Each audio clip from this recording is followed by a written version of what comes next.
Deməli, hadisə arakəsmə ilə gələn Opel sürücüsü içkiliymiş və sürətli şəkildə gələrkən özünün maşını tənzimləyəməyib və maşın aşaraq bu hadisə baş veribdir.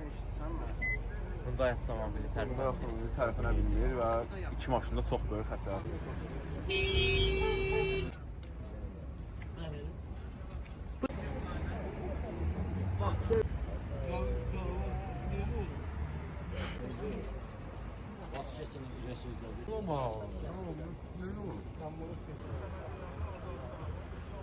Bir uşaqlar çox xahiş.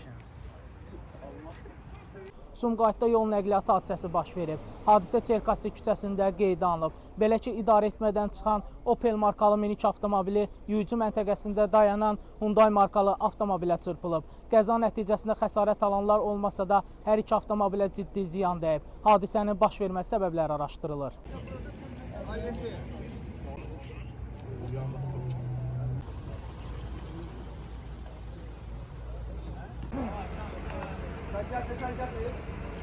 Fotoğrafını aşağı bir gətir. Sıx platformanın üstə. Evet, çəkilmən çıxacaq.